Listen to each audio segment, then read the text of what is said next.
Today was supposed to be my baby's due date, but instead I'm sitting here learning how to grieve somebody that I never got to meet. Hello, friends, and welcome back to my channel here at True Reality Life, where we talk about the true realities of the life around us beautiful, ugly, and everything in between. My name is Amber, your mental health and wellness mentor, and today we are going to talk about the grief that comes along with miscarriage.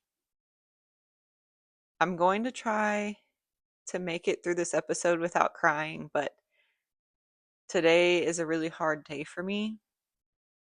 Even if this miscarriage happened a few years ago, I still dread April 8th coming around because I know all of the feelings that I felt initially and continue to feel. So I just wanted to get on today and kind of make more of a journal vlog, or how I call them, vlernals, instead of the episode that I had planned to publish today. So this one will be a little off topic from our regular routine we've been going through here lately, but with all the feelings that have been coming up for me today, I really needed to get on here and talk about the grief that I'm experiencing and maybe share it so that somebody else can relate to it as well. So, just a little backstory. In 2022, I reconnected with my now husband, who I've known since middle school, but we never really talked like that. We were in such different social circles. He was very athletic and I was very academic. But we reconnected in 2022,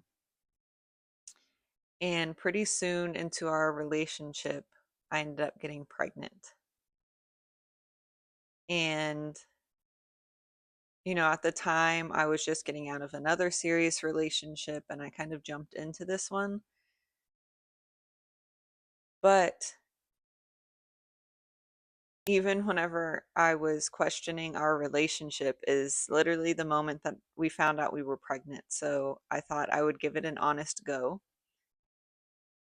because at the time I was kind of shutting him out and just living life day by day.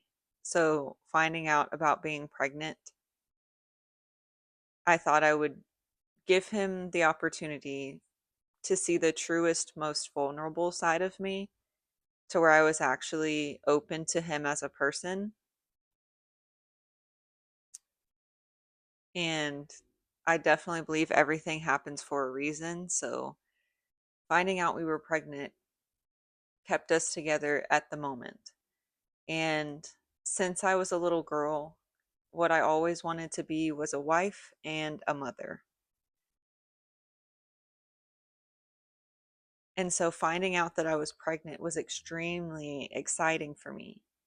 This was something I had always wanted. I started getting excited, adding things to my Amazon cart, coming up with names, thinking about, like, where we were living at the time. We were renting a house and planning for this baby. And, we started off the pregnancy very rough because, as I learned later too with my other pregnancies, that my body and pregnancy do not like each other very well. So I have a really bad tendency of getting very sick throughout my pregnancies. And so I was throwing up literally everything, or I would crave something. My husband, my now husband, he was boyfriend at the time, would go and get the food that I was oh so craving. And by the time he'd get home with it, it did not sound good. And so I wasted so much food, and I would take leftovers if we'd go out to eat, and I would never eat them. Our fridge was full of leftovers. I was just sick constantly. And at the time, I was working for a home health company and I was getting sick constantly. I was in the car and would have to pull over to throw up. I would be at a patient's house and have to step out to throw up. Like it was horrible, horrible. And I was communicating with them how sick I was. And I was kind of just met with, oh, that's how pregnancies are. Oh, that's how mine was. And it was fine. Like basically just get over it. Like this is what motherhood is. Welcome to motherhood. And something just didn't feel right. I was getting so sick.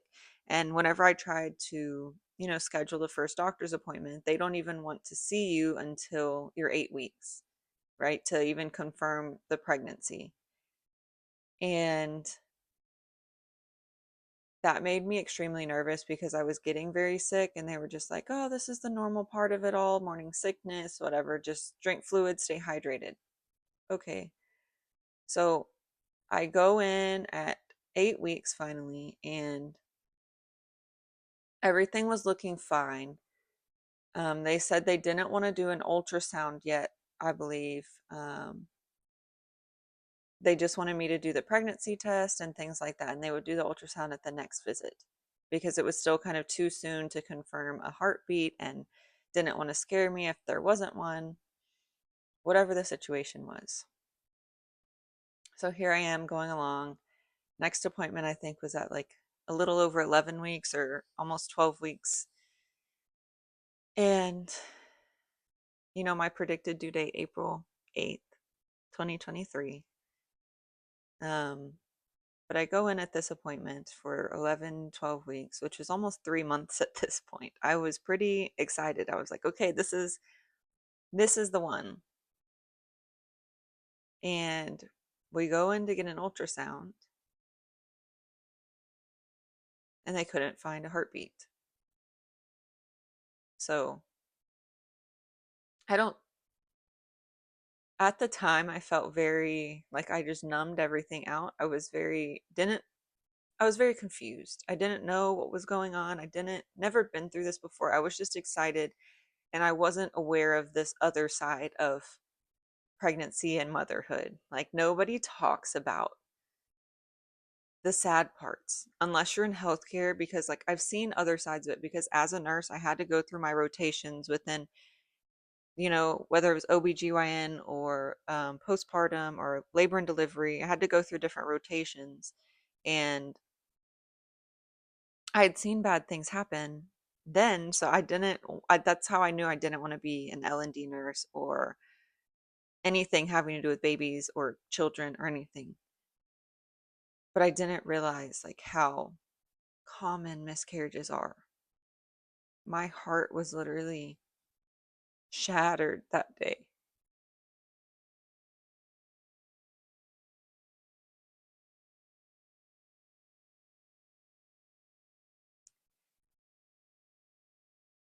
And it didn't help that my body was not naturally miscarrying.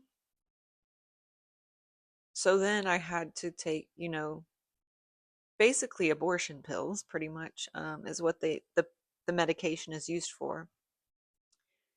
In very high doses, I took these pills to try to expel the remnants of my baby. And I went through 4 different rounds of taking these medications.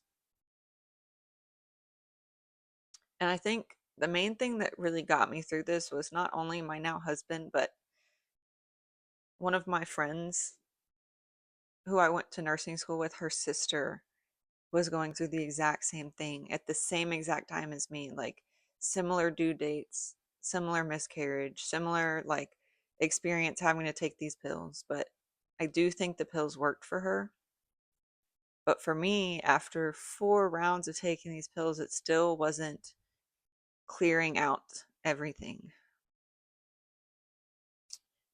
So I ended up having to have a procedure to basically go in and clean out everything called a DNC, which also is a lot more common than I realized. But that was a horrible experience. It was like this loss that I was experiencing was then drawn out over almost a month before I was able to fully like accept and grieve and try to move on.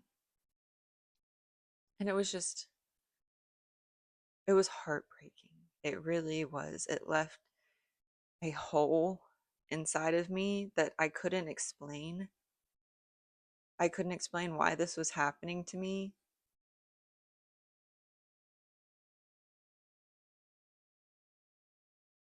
And it was just so hard. And you know what also didn't help was my sister in law was pregnant at the same time. Her due date was like April 11th, I believe. And my baby's due date is April 8th. So 3 days apart. So exciting. We're going to be pregnant together, go through these experiences together. Except she had a healthy baby. And granted, she had a very hard time getting to that point of having, like, getting pregnant and having the baby. So she had her own trials through all of this motherhood experience. But it was so hard for me to be around her. And it was nothing that she was doing wrong. It was hard for me to be around her, having lost my baby while she was glowing and pregnant. And granted, like, yeah, she had her own pregnancy sicknesses and exhaustion and things like that, but it was very hard for me to be around her.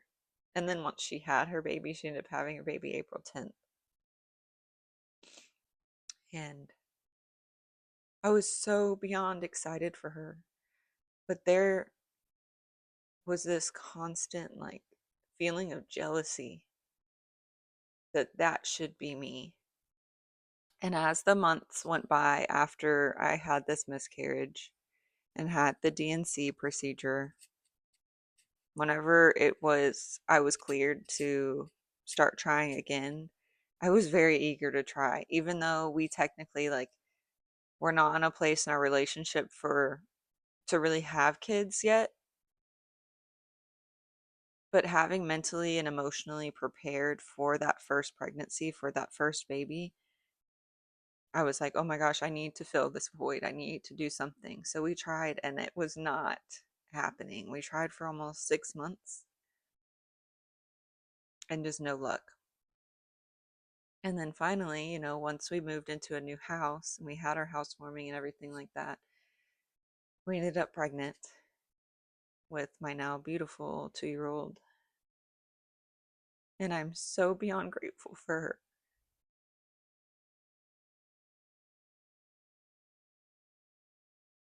And I now know that it would not be possible for me to have her in the perfection that she is had I not lost that first pregnancy.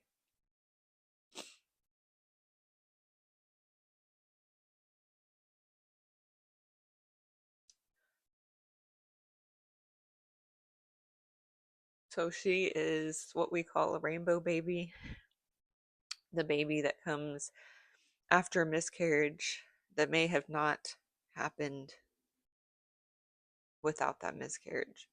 So they call it rainbow baby because the rainbow comes after the storm, after the rain.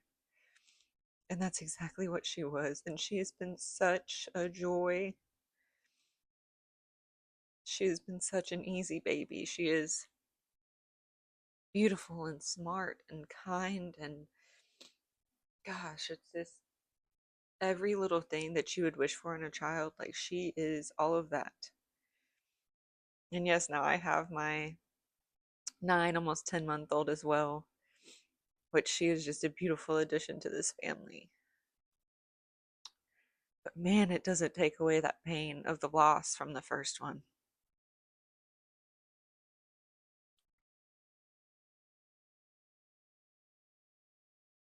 And it's hard because this is something that I haven't really processed yet. And I have therapy tomorrow, so it will be something that I'll be talking about with her. But I kind of just kept distracted from the pain and the grief that I've experienced. And I always, think about this day coming up and trying to honor the memory of that baby. and to validate my own feelings of grief.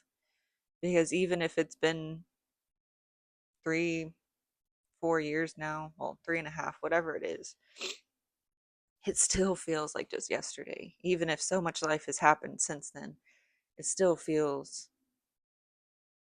so recent. And even after I lost the baby, I was always getting, oh, well, it's common. It's so common with the first pregnancy. Okay. And you can always try for another one. You can always, whatever. Whatever people say to try to soothe you, which I understand. Like, people don't really know how to soothe somebody, how to be there for somebody who's in so much pain and loss, especially if they haven't experienced it themselves. But that comment of, oh, it's so common, especially in the healthcare world, of, yeah, that happens so frequently, especially the first pregnancy. And I said, I really don't care how common it is. It still hurts. It still feels like a piece of you is missing, a piece of you was ripped out. And especially for those of you who lost a baby further along in pregnancies or stillborn or anything, like, your feelings are valid no matter how common it is, no matter if you can have another baby or not, no matter what the situation, the feelings you are feeling are so valid. And I bring this up in my previous podcast. I've had some about grief from the dying process and all of that fun stuff. So if you want to watch that one, that one's helpful, even if it mostly applies to end of life for older people. But the grief process is still the same for the unborn or those who are taken from us sooner than we would like. And what always racked my brain too is prior to this miscarriage, in COVID times, the whole COVID vaccine thing. I was a nurse and the vaccines became mandatory. You get the vaccine or you're fired. And so I was forced to get the vaccine. And it wasn't that I was, oh, anti vax kind of person. It was, this has not been tested on pregnancies, on children, on things like that. And that's what terrified me because I knew that I wanted to have children soon. And I didn't know how the vaccine was going to have an effect on pregnancies. And so I got the vaccine and shortly after left that job. A few months later, I ended up resigning from that position. But it always was in the back of my head whenever I had this miscarriage, if that vaccine had anything to do with it. And we'll never know. And I don't sit there and beat myself up about it or whatever it may be, but it was always just that little tidbit in the back of my head. But I had to recognize, and you have to realize too, if you've experienced this kind of loss before as a mom, especially as a first time mom, that your feelings are valid and that it is not your fault. There is nothing you could have done differently to save this baby. It is not your fault.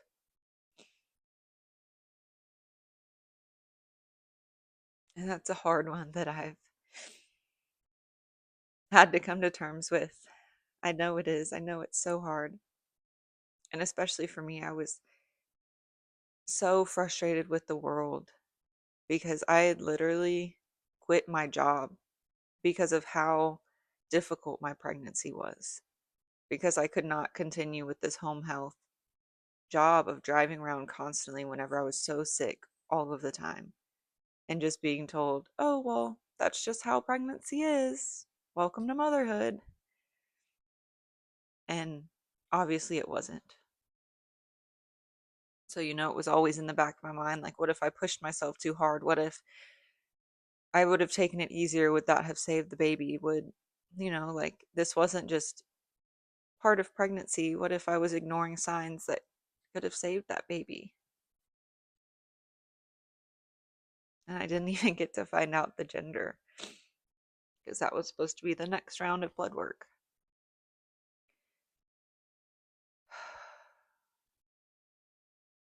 And I know people say, just give it time, that time heals all wounds. And, I've used to believe that. But I don't think it's necessarily the time that heals wounds of just existing longer and never thinking about it that will heal it, because you ignore it for 10 years and it comes up, you're still going to feel it like it was yesterday. It's the time that gives you more opportunities to work on healing those wounds. It's not just time itself, it's the multitude of chances that you're given to heal, to process, to grieve, to feel the feelings. And that takes time, yes. The process takes time. But you can't just expect to ignore the feelings completely and hope that one day they'll go away, because they won't. And I will be making a future podcast episode on that concept of time heals all wounds. But for today, I want you to simply feel present with your emotions and the feelings that are coming up with you. If you have experienced a miscarriage or a loss of somebody that was taken far too soon, I want you to stay present with your feelings.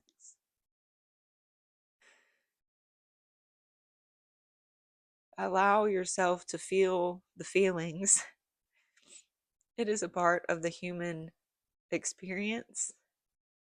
We are emotional creatures, and we have to allow ourselves to be present with those feelings, to coexist with the emotions so that we can process them and move forward. Not to forget, but to coexist with the feelings. Don't block them out, but allow yourself to fully experience and to fully grieve. Because only then will you be given the freedom to fully live in the moment, in the present, without anything holding you back. I am so sorry if you have had to experience miscarriage or multiple miscarriages or difficulty getting pregnant or any loss having to do with motherhood. It is so hard and nobody talks about it. Nobody talks about it. I never realized how many people had experienced miscarriages until I brought it up. Oh, I had one. Yeah, I had two. Oh, yeah. That's not normal. That's not okay. We talk about it like it's nothing. And it's not nothing.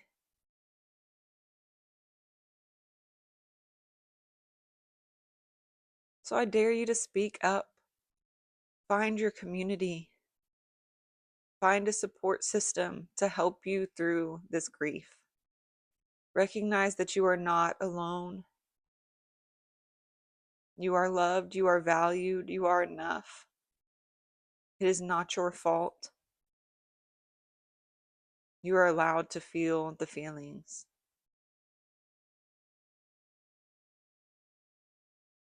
Whether it happened yesterday, last year, years ago, 10 years ago, you are still allowed to grieve. I am here for you, and I love you so much. Thank you so much for listening to my story and being present with me today on a very difficult day for me. I'll see you guys next time. Bye.